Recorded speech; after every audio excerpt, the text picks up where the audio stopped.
अगर आपको लगता है कि अमेरिका केवल चीन से चिंतित है, अमेरिका केवल चीन को रोकना चाहता है, तो आप गलत हैं, क्योंकि अमेरिका को भारत के नाम का भी डर सताने लगा। खबर ही कुछ ऐसी है जो आपके होश उड़ा देगा।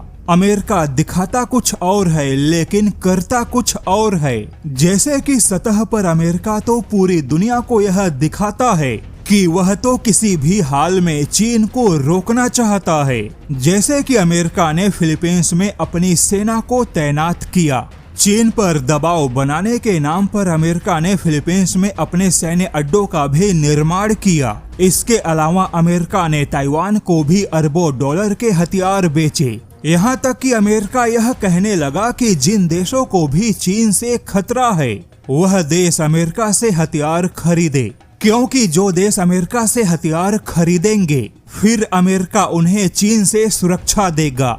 यहाँ तक कि अमेरिका ने कई बार भारत से भी यह कहा था कि अगर चीन हमला करेगा तो भारत की सहायता में रूस खड़ा नहीं होगा बल्कि अमेरिका खड़ा होगा। इसलिए भारत को भी रूस के हथियार और रूसी सहयोग छोड़ के अमेरिका के ताकतवर हथियार खरीदना चाहिए। हालांकि जब तक अमेरिका का यह तरीका काम कर रहा था, यानी कि चीन का डर दिखाकर चीन के पड़ोसियों को अमेरिका अपने हथियार बेच रहा था, तब तक तो सब कुछ सही था। लेकिन जैसे ही भारत ने अमेरिका के आर्म सुप्रीमेसी को तोड़ा, वैसे ही अमेरिका के लिए भारत खटकने लगा। अब यहाँ पर अमेरिका के आर्म सुप्रीमेसी रणनीति को समझना आवश्यक है। अमेरिका चाहता था कि चीन के जो पड़ोसी देश हैं वह भी चीन को टक्कर देने के लिए हथियारों के मामले में ताकतवर बने, लेकिन यह सारे हथियार अमेरिका के होने चाहिए, ना कि किसी और देश के। यानी कि दक्षिणी चीन सागर से लेकर हिंद प्रशांत क्षेत्र में जो ताकत का संतुलन है वह संतुलन अमेरिका के हथियारों से नियंत्रित हो। लेकिन जब से चीन के पड़ोसी देशों ने भारत के हथियारों के प्रति दिलचस्पी दिखाई, तब से भारत के हथियार अमेरिका की नजर में खटकने लगे। जैसे कि फिलीपींस ने भारत का ब्रह्मोस मिसाइल खरीदा, इधर इंडोनेशिया भी लगभग 450 मिलियन डॉलर के भारत के ब्रह्मोस मिसाइलों के खरीदारी की फाइनल तैयारियां करके बैठा है, क्योंकि इंडोनेशिया ब्रह्मोस मिसाइलों के खरीदारी की सभी औपचारिकता को पूरा कर चुका है।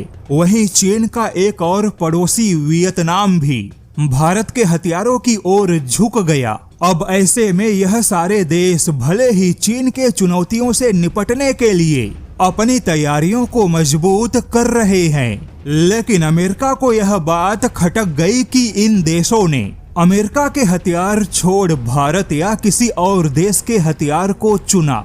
यानी कि चीन की घेराबंदी से कहीं ज्यादा अमेरिका को अपने हथियारों के प्रभुत्व की चिंता है। और अब अमेरिका के हथियारों के इसी महत्वाकांक्षा की खुद नेटो के अधिकारियों ने आलोचना की है। यूरोप और नेटो के कई सारे अधिकारी अमेरिका पर भड़क गए, जैसे कि यूरोपियन काउंसिल के अध्यक्ष और बेल्जियम के पूर्व पीएम ने अमेरिका के ऐसे तरीकों की आलोचना की है। वहीं यूरोपियन कमीशन के वित्तीय निदेशक मार्को बूटी ने कहा है कि अमेरिका अपनी महत्वाकांक्षाओं के लिए भारत और अन्य देशों को बेवजह परेशान ना करे। वहीं अब यूरोप और भारत को स्वावलंबी होना चाहिए। अब देखा जाए तो चीन को घेरने से कहीं ज्यादा चीन के पड़ोसी देशों में भारत के हथियारों का बढ़ता प्रभाव अमेरिका को खटक रहा है।